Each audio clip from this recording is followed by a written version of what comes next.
ದೇಶದ ಅತ್ಯುನ್ನತ ಪ್ರಜಾಪ್ರಭುತ್ವದ ವೇದಿಕೆಯಾಗಿರುವ ಸಂಸತ್ತಿನಲ್ಲಿ ಇನ್ಮುಂದೆ ಪ್ರತಿಭಟನೆ, ಧರಣಿ, ಬ್ಯಾನರ್ ಪ್ರದರ್ಶನಕ್ಕೆ ಬ್ರೇಕ್ ಬೀಳಲಿದೆ.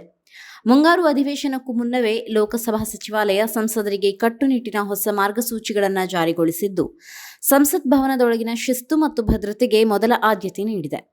ಹೊಸ ನಿಯಮಗಳ ಪ್ರಕಾರ ಸಂಸತ್ ಭವನದ ಆವರಣದೊಳಗೆ ಧರಣಿ, ಪ್ರತಿಭಟನೆ, ಮುಷ್ಕರ ಹಾಗೂ ಉಪವಾಸ ಸತ್ಯಾಗ್ರಹ ನಡೆಸುವುದನ್ನು ಸಂಪೂರ್ಣವಾಗಿ ನಿಷೇಧಿಸಲಾಗಿದೆ. ಅಲ್ಲದೆ ಸಂಸತ್ತಿನ ಪ್ರವೇಶ ದ್ವಾರಗಳ ಬಳಿ ಗುಂಪುಗೂಡಿ ಇತರ ಸದಸ್ಯರ ಓಡಾಟಕ್ಕೆ ಅಡ್ಡಿಪಡಿಸಬಾರದು ಎಂದು ಸೂಚಿಸಲಾಗಿದೆ. ಭದ್ರತಾ ಕಾರಣಗಳಿಂದ ಕೆಲವು ಸ್ಮಾರ್ಟ್ ಡಿವೈಸ್ಗಳ ಬಳಕೆಯ ಮೇಲೂ ನಿರ್ಬಂಧ ಹೇರಲಾಗಿದೆ.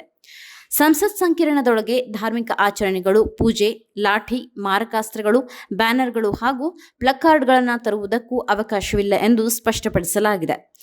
ತಂತ್ರಜ್ಞಾನದ ದುರ್ಬಳಕೆ ತಡೆಯುವ ಉದ್ದೇಶದಿಂದ ಕೃತಕ ಬುದ್ಧಿಮತ್ತೆ ಬಳಸಿ ಸೃಷ್ಟಿಸಲಾದ ಅವಹೇಳನಕಾರಿ ಚಿತ್ರಗಳು, ಪೋಸ್ಟರ್ಗಳು ಅಥವಾ ಘೋಷಣೆಗಳನ್ನು ಪ್ರದರ್ಶಿಸದಂತೆ ಸೂಚನೆ ನೀಡಲಾಗಿದೆ.